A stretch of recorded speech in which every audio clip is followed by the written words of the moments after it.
Përshëndetje miq të Antena TV-s, rikthehemi sërish me një kam të ftuar special një mikun tim të vjetër dhe gazetar i plotësuar dhe i talentuar, zotin Ardit Rada. Arditin përveç se miqësisë na lidh shumë edhe këto bisedat që bëjmë her pas here me aktualitetin politik, ku marr një mendim për ngjarjet, jo vetëm për ngjarjet e ditës, por një mendim të specializuar, jo për t'i bërë qefin, por realisht sepse e njeh politikën e brendshme ndoshta edhe më mirë se sa unë. Sot Arditin do e nxjerr pak nga konteksti i asaj që unë mendoj që duhet diskutuar, po do flasim për një ngjarje nga më të rëndësishme që janë diskutuar për momentin, që është dalja për si thuash ka nuk e di si mund ta quaj, një dokumenti ku zonja gjyqtarja Irena Gjoka, gjyqtarja e GKK-s zonja Gjoka, ka rezulton e dënuar në mungesë, do ta theksojmë në mungesë në shtetin fshin grek për shkak të një vize të falsifikuar në pasaportën në vitin 2002. Kjo sjell një rrjedhë tjetër ngjarjeve, sidomos për subjektet apo gjyqjet që ka zonja Gjoka, dhe konkretisht që është një nga më të rëndësishmit, pra subjektet më të rëndësishëm të saj është zoti Berisha, dhe zoti Berisha, nëse kjo rezulton sikur se tregojnë dokumentat dhe është çuar, ky dokumenti është çuar në ILD, unë besoj sepse ka një fat për gjyqi Berishës, duhet të rinis edhe një herë si proces nga e parat. Por për më tepër mund të marrim një mendim nga zoti Rada. Zoti Rada, si e? Dgjoj, është e vërtetë ajo që ju tha. Ka një gjysmë fitorit Sali Berishës në këtë mes, për arsye sepse Berisha e ka akuzuar shpesh Irena Gjokën për falsifikim mbi emrash dhe për fshehje dënimi. Por duhet kemi parasysh që ajo që thoshte Berisha është thjesht një informacion i sunguar, ndërsa më pas i shtonte vetë disa paragraf. Megjithatë, duhet kuptojmë që nuk është detyre politikës, por është pikërisht detyre drejtësisë edhe organeve që mbikëqyrin drejtinë, pra organet drejtësisë që janë mbi gjykatën dhe mbi prokurorinë, siç është KLG-ja dhe KLP-ja dhe shumë organizma tjerë, për të bërë verifikime të tilla dhe për të mos ia lënë politikës në dorë të spekulojë aq gjatë dhe në fund fare pastaj ta keq përdor të vërtetën në funksion të akuzave ndaj vetë politikanëve. Zonja Gjoka, nga verifikimet që ka bërë prokuroria e përgjithshme dhe më pas e ka transmetuar KLG-s për të marrë një mas, nëse do marrë mas apo jo për të përjashtuar, rezulton se ka fshehur një dënim për një vizë greke të falsifikuar në pasaportën e saj në vitin 2002. Nga ana tjetër, vetë drejtësia greke e ka arkivuar këtë si dënim, duke pasur pamundur ta zbatojë dënimin ndaj zonjës Gjoka, pra ta ekzekutoi dënimin, dhe si thua zonja Gjoka me gjas ka hyrë dhe ka dalë në shtetin grek disa herë pas këtij dënimi. Tani ne duhet kuptojmë të rrethanat që në radh parë nga ana njerëzore kemi të bëjmë një dënim vitin 2002. Në vitin 2002 Shqipëria kishte nevojë për viza në Maqedoni për të vajtur me pushime në Strug ose në Ohër, jo vetëm të rriturit, po dhe fëmijët merrnin leje të posaçme kalimi. E jo më në Greqinë, që ishte një nga vendet kryesore të Bashkimit Evropian dhe një nga vendet më aktive dhe ku shqiptarët ushtrohen aktivitetin më të madh. Në vitin 2002 ishte pamundur, si thuash, të vizitohet të afërmit e tu, cilët nuk kishin qenë vitin 90, cilët punonin dhe jetonin në Greqi. Herë me dokumentacion të rregullt edhe shumica dhe pa dokumentacion. Kështu që ne nuk i dim rrethanat se zonja Gjoka është shtyrë që të bëjë një vepër të tillë, pra të falsifikojë një vizë, sepse mund të ketë patur një situatë mjekësore familjare, mund të ketë patur një familjar të afërt, cili për një kohë gjatë se ka parë, Nga ana tjetër nuk e dim nëse zonja Gjoka ka qenë apo jo gjyqtare në vitin 2002, sepse i thon këtu e 24 vite përpara. Pra, e ka shkelur ligjin në shtetin grek në cilësinë e gjyqtarit të Republikës së Shqipërisë, apo të një avokate, apo të një notere të pavarur, apo hiç të njeriu pa punë. Megjithatë, unë uroj që rasti i zonjës Gjoka, cilën unë personalisht e kam mbrojtur, pa një orë fare, por duke pasur besim tek integriteti i atyre që kanë kaluar procesin e vetimut, sot unë shpresoj që nuk ka rëndësi se në funksion të kujt vjen kjo dhe kush përkon duar në rastin konkret, pra është Ilir Meta dhe Sali Berisha apo askush tjetër, por le të shërbej si një mësim edhe për këtë sistem drejtësie, cilin ne e kemi përkrahur pa kushte, por që shohim të bëjnë një cirk të tillë, qoftë në procesin gjyqësore, qoftë në procesin e hetimor ndaj disa figurave. Sepse në fund ditës nuk besoj se dhe ti vetë nuk besoj se kam mbetur njëri përfshirë dhe ty si gazetar, që nuk ka kritika ndaj sistemit drejtësisë me ato që po shohim edhe me mënyrën se si po funksionojnë hetimet, po edhe proceset gjyqësore. Ka një ardhje të shumë e drejtë kjo, për shembull, ose mund të jetë dënuar në mungesë pa pasur dieni dhe të dënimit më. Se mos të ketë dënimi është kollaj të ta mësosh, sepse do provosh herën e dytë të shkosh edhe do përballesh me sanksionin. Jo, ajo kishte mos gaboj 3 muaj heqje lirie dhe një gjop. Besoj nëse ka shkuar, i bita kenë arrestuar. Pra nuk thuhet që është arrestuar. Problemi është ose logjikisht zonja mund të jetë dënuar në mungesë. Dhe besoj unë të paktën, por kjo pak rëndësi ka. Zonja duhet ta sqarojë, sepse ne nuk kemi CV-n e saj dhe CV-ja e saj nuk është publike, sepse unë e kam kërkuar. Së pari duhet sqarojë nëse ka qenë gjyqtare në ato moment kur ka bërë këtë shkelje e para, dhe e dyta, për çfarë arsye ka guxuar ta bëjë këtë shkelje. Sepse ne kemi dëgjuar në vitin 2013, kur Edi Rama mori pushtetin, unë kam qenë një nga kritikat më të mëdhej zbatimit të ligjit të dekriminalizimit, që Lulzim Basha ja vuri si kush dhe Rama nxitoi ta miratonte. Sepse bashkë me të thatin, po digje edhe i njomi, edhe po ta mbash mend nga shtatori 2013 deri nga shtatori a tetori 2014, për ditë jemi të rreqë nga 4-5 zyrtarë të shtetit, sepse për ditë denonconte Partia Demokratike që filani ishte dënuar në Greqi dhe filani ishte dënuar në Itali, kryesisht në vende të fqinje ku Shqipëria ka pasur emigracion më aktiv. Mirë po, ata ishin njerëz të dënuar për shkelje të rregullave të emigracionit. Dhe ne nuk mund të kursejmë disa persona të dënuar në 94, pse kanë bërë shkelje të paligjshme të kufirit drejt Greqisë,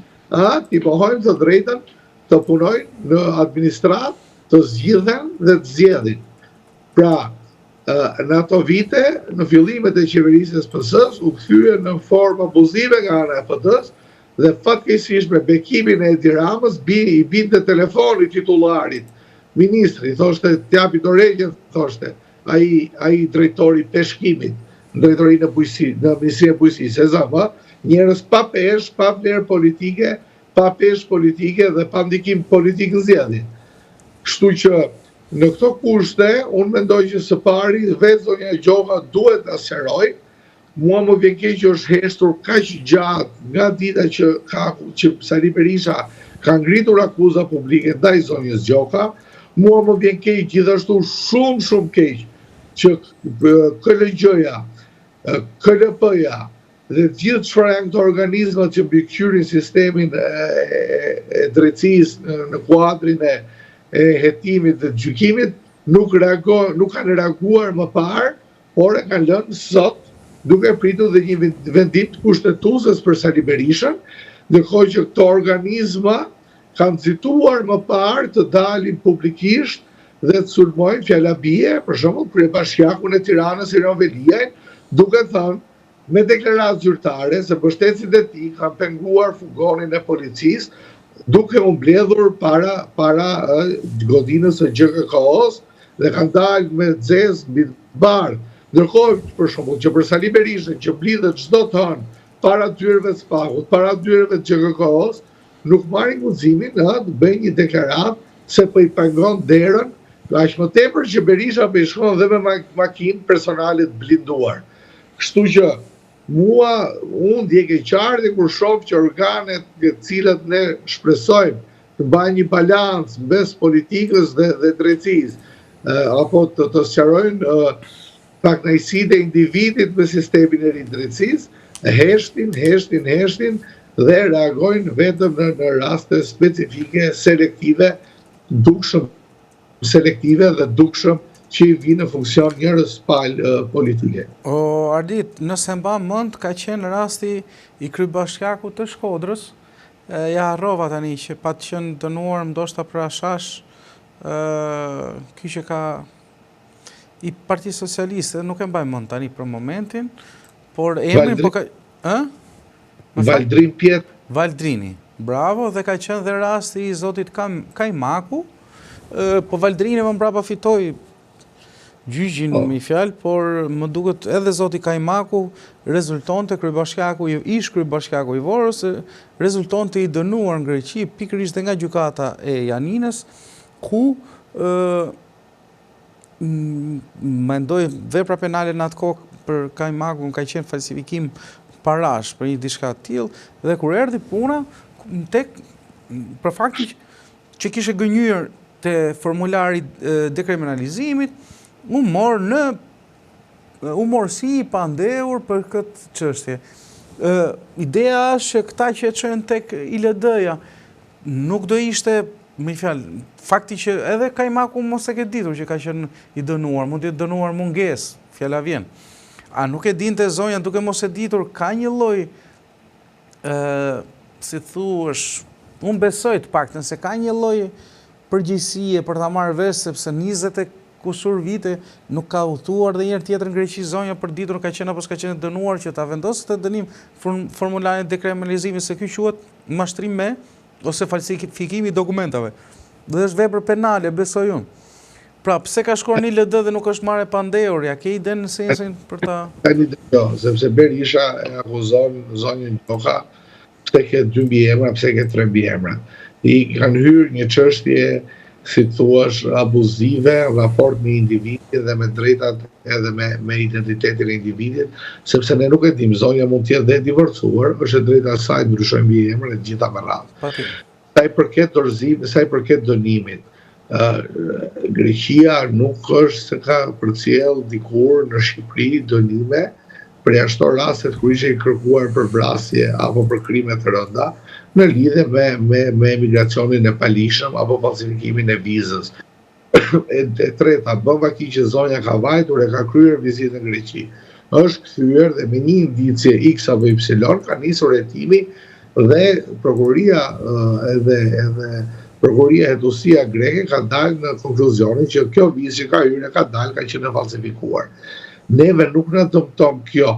në këto rrethana që ndodhemi, pavarësisht se ligji e kërkon ta deklarosh. Mirë po, unë personalisht jam ndodhur një herë para plotësimit të një formulari dekriminalizimi për arsyet e mia, sepse tentova të merja pjesë apo të kandidoja diku. Unë nuk e bëja dot lidhjen nga viti 2021 deri 2002, a kisha jetuar ndonjëherë jashtë Shqipërisë më tepër se sa një muaj, sepse nuk e kam atë pasaport që ta verifikoj atë vizë dhe ta shoh kur kam hyrë dhe kam dalë. Dhe nuk kam asnjë sistem. Unë e di po që kam qenë diku rreth një muaj, por a do më peshoj kjo mua basi unë të zgjidhem me zëm në një post X të rëndësishëm që të më shërkën nga detyra. Pra, unë jo pa qëllimi u ktheva vitin 2013-2014, për të thonë që vetë ligji i dekriminalizimit përmban defektet e tij në pretendimet që kërkon. Ai ka qenë një ligj i kërkuar nga Lulzim Basha, i vendosur si kriter me marrëveshje me Edi Ramën për të hapur procesin e integrimit dhe për të vijuar me reformat e gjitha me radhë. Nga ana tjetër, zonja në fjalë ka bridonim, e ka fshehur qëllimisht, do të mbaj kostot e saj dhe do të dënohet siç e parashikon ligji. Në të kundërt, nëse vërteton se nuk është ajo, apo vërteton se nuk ka dieni, apo nuk është njoftuar nga pala greke, se duhet pala greke ta verifikojë që ka njoftuar zonjën në Tiranë me një njoftim zyrtar, në të kundërt, duhet që të përballet me një interpretim të gjykatës, si në rastin e Akim Kajmakut që thot ju, apo në raste tjera, ku pavarësisht se ka shkelur ato ligjin e emigracionit palishëm, nga ana morale neve kuptojmë që është për shqiptarët nuk mund dënohem se kanë kaluar kufirin për një jetë më të mirë, sepse ndryshe nga do dallonte drejtësia apo pretendimet e Sali Berishës nga ligjet e Ramizalis. Kështu që do kishim të dy të barabartë para arsyetimit. Rikthehemi sërish të dashur miq për shkak të një shkëputje të vogël, jam në lidhje direkte me gazetarin Ardit Rada për shkak një problemi të lidhjes së internetit, detyruam shkëputjemi të kthehemi sërish me bisedën në studio. Zoti Rada, sikurse po ju thoja, është me fjalë pasi konsumuam bisedën për zonjën Gjoka dhe raportin e saj sot me drejtësinë, pra nga gjyqtare në e gjykuar dhe jo më e paragjykuar, desha të bëj një pyetje tjetër që ka të bëjë po prapë me zhvillimet që janë në Shqipëri, sikurse është ftesa e Donald Trump për Edi Ramën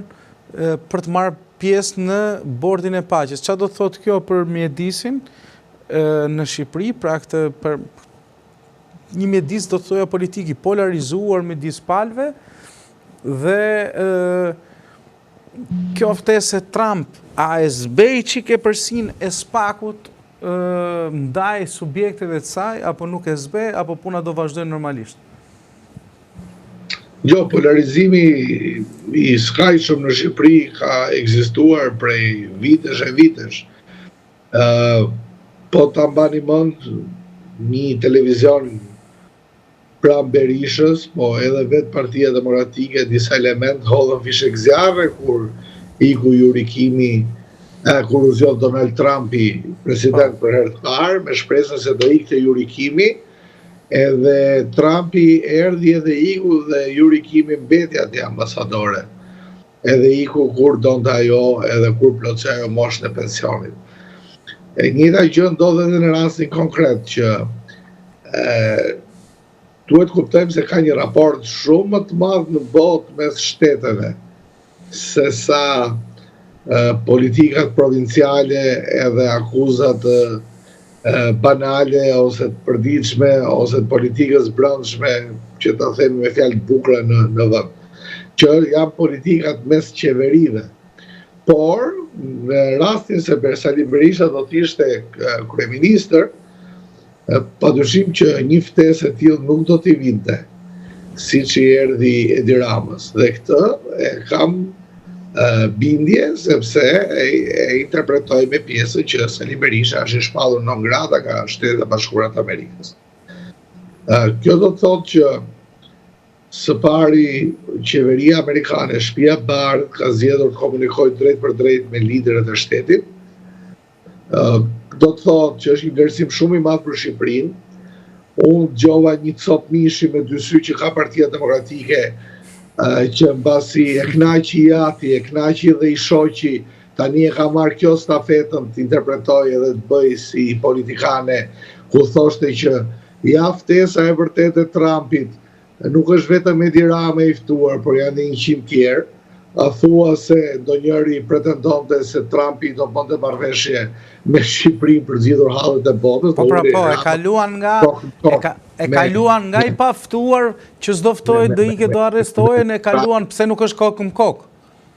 Po pikërisht, pra, kjo është pjesa më qesharake e këtij personi që po them unë, që ka punuar dhe ministrit jashtme. Tani, halli tjetër është ky, që është vlerësim i madh për Shqipërinë dhe duhet marrë me një krenari të madhe, jo se është Edi Rama apo qeveria e Partisë Socialiste, por ne jemi kur i thot populli bishti kavallit, ne jemi një popullat, 1,5 milion banor, me 28.000 km2, nga cilat 3.000 kemi të përmbytura, e kupto? Edhe 20.000 kemi pas zot, dhe nuk e dim kush është prorari. Tani, Amerika në merr neve, kaq seriozisht, sa që ne jemi dhe nga shtetet e para që marrim ftesën dhe e publikojmë dhe japim konfirmim për të marrë pjesë. Tani, merrni rastin, sikur Donald Trumpit mos e ftonte Edi Ramën, kush do të ishte reagimi i opozitës? Sigurisht që do ishte një reagim i ngjashëm dhe i ngjashëm dhe po pikërisht ato po thon pra që edhe kur e merr ftesën Rama prap do ketë fatin e Maduros. Unë uroj që Partia Demokratike, nëse nuk gjen forcën për të ndryshuar leadershipin, nëse nuk ka mundësi ta ndryshojë, nëse ka mungesë organizimit brendshëm për një frym të re, të paktën të gjejë guximin, kur them Partia Demokratike, Demokratët, të gjejnë guximin të largohen nga Berisha dhe të shkojnë të orientohen drejt partive të reja opozitare, sepse është më mirë 7 shejtan të vegjël se sa një shejtan i madh që nuk i jep drejtim edhe nuk bindet për gjitha mëkatet që ka mbi vete dhe mbi gjitha vijon me këtë retorikën mashtruese edhe që nuk ngjit më. Bëhet fjalë për presidentën e Shtetit Bashkuar të Amerikës, bëhet fjalë për personin i cili nuk ja hoqi non gratën Sali Berishës 2 herë që ishte president, bëhet fjalë për njeriu më të fuqishëm të botës, bëhet fjalë për aleatin më të madh dhe bëhet fjalë për një aleat të pazëvendësueshëm të Shqipërisë. Ju po të keni parasysh replikën që i ka bërë Donald Luja kur ishte ambasador, teksa negocionte nga Selia në Seli dhe doli nga Partia Demokratike në tentativë për t'i bindur që të votoni reformën drejtësi, i bën pyetjen mu tek Selia e PD-s, i bën një pyetje që kishte shkas retorikën e Josefina Topallit dhe i tha, ju po prekni sovranitetin e Shqipërisë. Dhe Donald Tusk i tha një përgjigje spektakolare dhe i tha, ne kemi luftuar për sovranitetin, për lirinë dhe për demokracinë e Shqipërisë, edhe kur ju vetë nuk e donit Shqipërinë. Më saktë, domethënë 44, 92, kur Shqipëri ishin 99% komunist dhe Amerika tentonte me ato metodat e veta, me diversante, me agentura për ta përbysur diktaturën në Shqipëri. Kështu që ne Amerikës e kemi bërë shumë të madh pashlyeshëm. Sigurisht që kemi drejt të jemi kritik, por në rastin konkret s'kemi çfarë ta kritikojmë. Pse shteti amerikan fton shtetin shqiptar në tryezë? Unë, jo, absolutisht që nuk kemi se... Madje, ka dhe një fakto, Rada, se Shqipëria është një ndër të vetmit vende të Ballkanit Perëndimor. Dhe, jo vetëm Ballkanit Perëndimor, po do të thoja që një pjesë dërmuese në Ballkan, e cila ka konfirmuar absolutisht, duhet presin edhe për përgjigje tjera të shteteve tjera, por nëse ky bordi paqes dhe ftesat që Trump i ka quar disa shtete të botës për të legjitimuar atë që është, si thuash, një formë bordi ose tryeze që sateliti i OKB-s besoj që me ftesën ndaj Shqipërisë e legjitimon dhe procesin duke i dhënë një farë rëndësie dhe Shqipërisë në këtë proces, pavarësisht se absolutisht që ne nuk do kemi veto vendimmarrëse ndoshta për asgjë, po do jemi pjesë përbërëse edhe jo thelbësore e këtij takimi të parë dhe duke parë pastaj në vazhdim, se si dihet për shkak të mentalitetit apo për shkak të nuk e di pse çfarë, por ama që Trump ka kërkuar ta legjitimojë këtë në disa shtete të botës dhe për këtë pjesë dhe për Ballkanin Perëndimor ka bërë pjesë Shqipërinë, do thotë se e quan vend aleat dhe thelbësore ftesën. Jo, patjetër që e quan vend aleat, patjetër që ne jemi nga paktën vende anëtare të NATO-s në Ballkanin Perëndimor, kam parasysh Kosovën, kam parasysh Bosnjë-Hercegovinën, edhe nuk e di se çfarë tjetër, por keni parasysh që kur vjen puna tek organizime të tilla me rëndësi globale dhe kur bëhet fjalë për të ftuar Shqipërinë, merren parasysh disa elementë që ne i harrojmë. Pra nuk merren vetëm meritat dhe dekoratat e Edi Ramës dhe të shtetit, se sa merren gjithë rrethanat historike të popullit shqiptar, merren parasysh qëndrimet që ka pasur Shqipëria her pas here, të cilat edhe pse kanë qenë pro-Izraelit, nuk e kanë mbrojtur kurrë, apo kanë gjetur hapësira për të distancuar nga genocidi apo nga masakra konkrete apo raste konkrete në Palestinë, keni parasysh që Shqipëria është zgjedhur dhe si një vend i cili ne e dimë pasaj ato zbukurimet që ka mbajtur hebrejnë gjatë luftës së dytë, i ka mbrojtur edhe i ka mbrojtur pa kushte edhe i ka shpëtuar dhe nuk ka dorëzuar asnjë. Ka shumë rrethana, shumë element të cilat e kanë bërë Shqipërinë vetëm ftohet, por të marrë ftesë nga të parat, sepse po ta shihni, nga momenti që Donald Trump ka bërë ftesën, Shqipëria e publikoi për punë orësh. Në vende të tjera kjo nuk është më akoma çështje, akoma diskutohet, a jemi as jemi të ftuar. Kështu që edhe këto kanë lidhje. Rada, faleminderit për kohën tate, besoj se do të di që kesh disa angazhime, besoj se do lidhemi sërish në një moment tjetër për një koment të ditës mbi aktualitetin. Të falenderoj edhe të përshëndes. Të dashur miq, faleminderit juve. Faleminderit. Të dashur miq, kjo ishte lidhja jonë e ditës sotme me të ftuarin e ditës në emisionin Pa Emër. Her pas here do kemi të tillë ftuar si gazetar, analist apo edhe avokat që të flasin për çështje të ndryshme të ditës apo edhe të aktualitetit qoftë vendas, po dhe në geopolitik për tema të saktuara që kanë interes publik. Lutem na bëni like, subscribe dhe na sugjeroni të miqtë tuaj. Falenderoj gjithëve që na ndoqët, publikut ose shikuesve nga Shqipëria, por dhe nga diaspora. Shihemi sërish, mirupafshim.